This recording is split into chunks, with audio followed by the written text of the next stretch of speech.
صحابی نبی جنتی جنتی الحمدللہ وحدہ والصلاة والسلام علی من لا نبی بعدہ اما بعد فاعوذ باللہ من الشیطان الرجیم بسم اللہ الرحمن الرحیم اولئک الذین اشتروا الضلالة بالہدى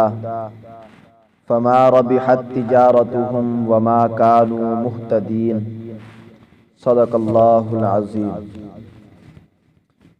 انتہائی واجب الاحترام، قابل صد تعظیم و تکریم دوستوں، بزرگوں اور عزیز ساتھیوں، اللہ تعالیٰ کے فضل و کرم سے ہمارے درس قرآن کا آج 21واں سبق ہے۔ اللہ تعالیٰ ہم سب کو سن کر عمل کی توفیق عطا فرمائے۔ آج والی جو آیت ہم نے تلاوت کی یہ کل کے سبق میں تھی، لیکن وقت کی قلت کے پیش نظر یہ رہ گئی تھی،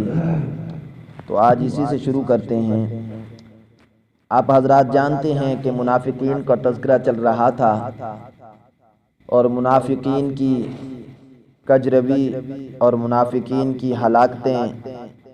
اور منافقین کے جو احمقانہ طریقے اور منصوبے تھے ان کا ذکر کیا جا رہا ہے۔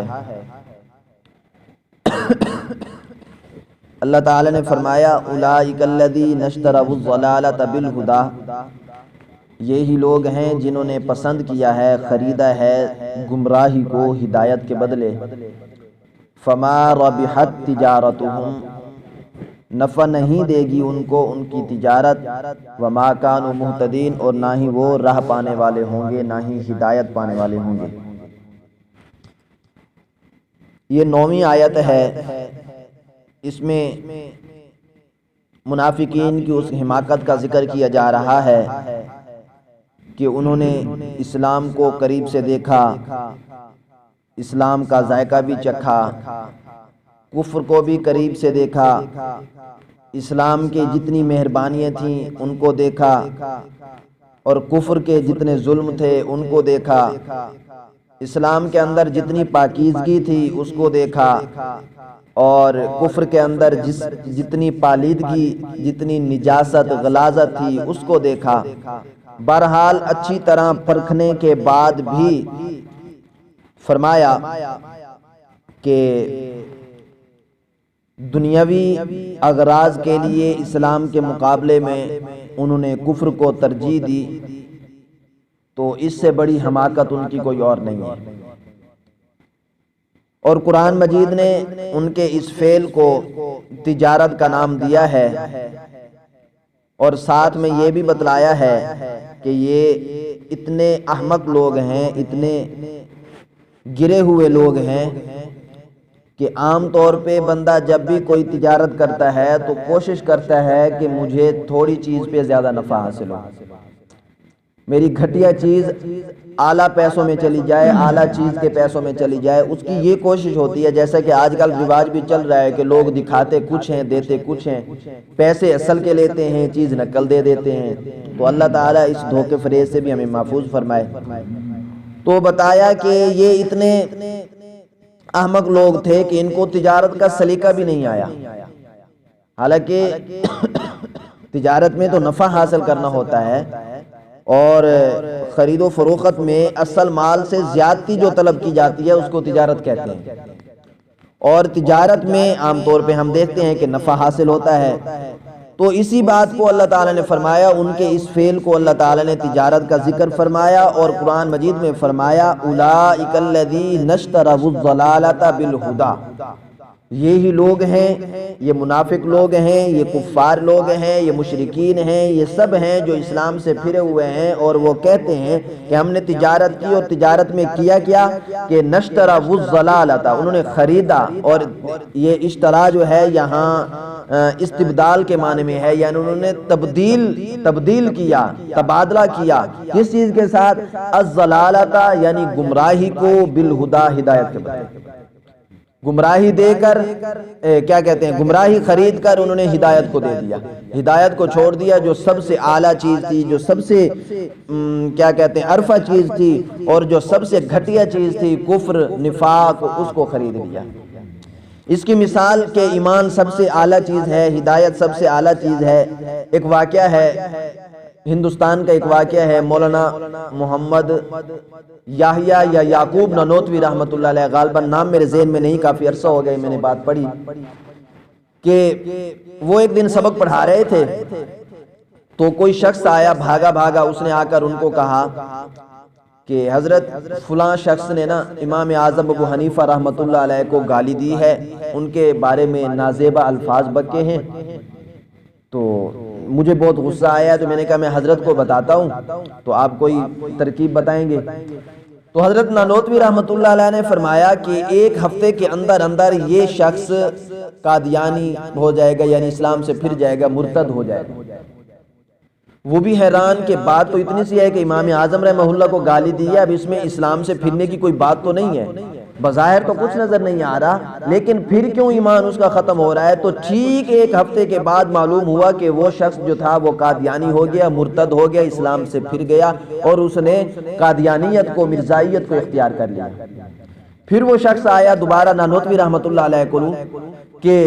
یہ آپ نے جو بتایا تھا کہ وہ ایک ہفتے میں مرتد ہو جائے گا، یہ آپ نے کیسے کہا؟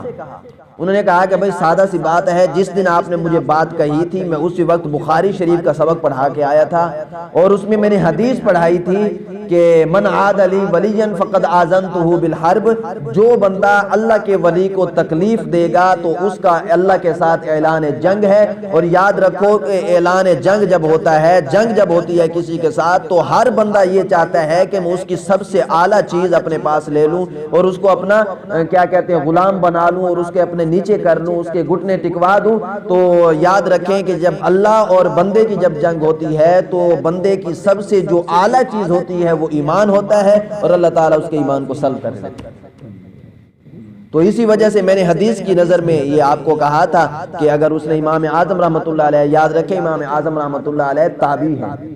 تابعی ہیں، بہت سارے صحابہ کرام سے ان کی ملاقات بھی ہوئی ہے اور انہوں نے ان سے حدیثیں بھی نقل کی ہیں، تو یہ تابعی ہیں۔ اور جو اللہ تابع، یاد رکھیں کہ نبی علیہ الصلوۃ والسلام نے فرمایا کہ 3 زمانے جو ہیں نا وہ بہتر ہیں، 3 زمانے وہ بہتر ہیں، ان میں ایک صحابہ نبی پاک صلی اللہ علیہ وسلم کا زمانہ ہے، پھر صحابہ اکرام کا زمانہ ہے، پھر تابعین کا زمانہ ہے، اور بعض حضرات نے کہا کہ تبع تابعین کا زمانہ بھی بہتر ہے۔ تو وہ اس زمانے کے لوگ جو نبی صلی اللہ علیہ وسلم کے بالکل قریب کے زمانے کے تھے، اور ان کا کتنا تقوی تھا۔ تقوی میں نے آپ حضرات کے سامنے پہلے ایک مرتبہ ذکر کیا تھا کہ تقوی ان کا اتنا تھا کہ ایک مرتبہ سبق پڑھا رہے تھے اور سبق کے دوران ایک شخص نے آ کر سوال پوچھا کہ حضرت جسم پہ اگر کوئی پرندہ بیٹ کر دیتا ہے، وہ اپنی غلاظت پھینک دیتا ہے، تو اس کا کیا حکم ہے؟ تو حضرت نے فرمایا کہ بھائی اگر وہ 1 درہم سے کم ہے تو اس سے نماز ہو جائے گی۔ وہ بندہ چلا گیا، شاگرد بیٹھے تھے، اسی دوران ایک پرندے نے آ کر حضرت کے اوپر بیٹ کر دی، اور پھر حضرت نے پانی منگوایا اور اس کو دھویا۔ دھونے کے بعد نماز پڑھی تو صحابہ جو ان کے بیٹھے تھے، شاگرد بیٹھے تھے، انہوں نے سوال کیا کہ حضرت آپ نے اس کو جواب دیا ہے کہ نماز ہو جائے گی، اور جو اتنی مقدار تھی اس سے نماز تو ہو جانی تھی، پھر آپ نے دھویا کیوں؟ تو حضرت نے فرمایا بیٹا فتویٰ اور چیز ہے، تقوی اور چیز ہے۔ فتویٰ وہی تھا کہ نماز ہو جائے گی، لیکن تقوی یہ ہے کہ اس سے بھی بچا جائے۔ تقوی یہ ہے کہ اس کو بھی دھو کر نماز پڑھی جائے، کپڑے بالکل صاف ستھرے ہونے چاہیے۔ تو میرے عزیز دوستو، یہ تھی ان منافقین کی بات کہ جنہوں نے ہدایت کو دے کر گمراہی کو اس کے مقابلے میں خریدا۔ تو قرآن مجید میں اشتراک کو اللہ تعالیٰ نے جو اشتراک کا ذکر کیا ہے، اس سے مراد استبدال علماء نے بتایا ہے، اور ضلالت کو کفرائی کے نام سے یاد کیا ہے، اور ہدایت کو ایمان کے نام سے یاد کیا ہے۔ تو مجازن جو ہے اس کی ربح کی تجارت جو فما ربحت تجارتہم، اس کی تجارت جو ہے یہ مجازن اس کی اسناد کر دی گئی ہے۔ تو اصلی سرمایہ جو تھا وہ فطرت تھی، جو ان کی فطرت یعنی اسلام کو قبول کرنے کی جو فطرت تھی وہ ضائع ہو گئی تھی، جس کی وجہ سے وہ اسلام کو قبول نہیں کر سکتے تھے، اور اسی وجہ سے ان کا جو نفع تھا یعنی حق اور کمال کو پہنچنا اور ایمان جو تھا وہ ان کو نہ مل سکا۔ اسی وجہ سے اللہ تعالیٰ نے فرمایا فرمایا کہ یہ احمق ہیں، ان کو تجارت کا طریقہ بھی نہیں آتا کہ سب سے گھٹیا چیز لے کر سب سے اعلیٰ چیز دے دی ہے۔ تو اللہ تعالی ہم سب کو ایسی جو حرکتیں ہیں ان سے محفوظ فرمائے، اور منافقین کے شر سے بھی ہمیں محفوظ فرمائے، اور جو کچھ کہا سنا اللہ تعالی ہم سب کو اس پر عمل کرنے کی توفیق عطا فرمائے۔ وآخر دعوانا ان الحمدللہ رب العالمین۔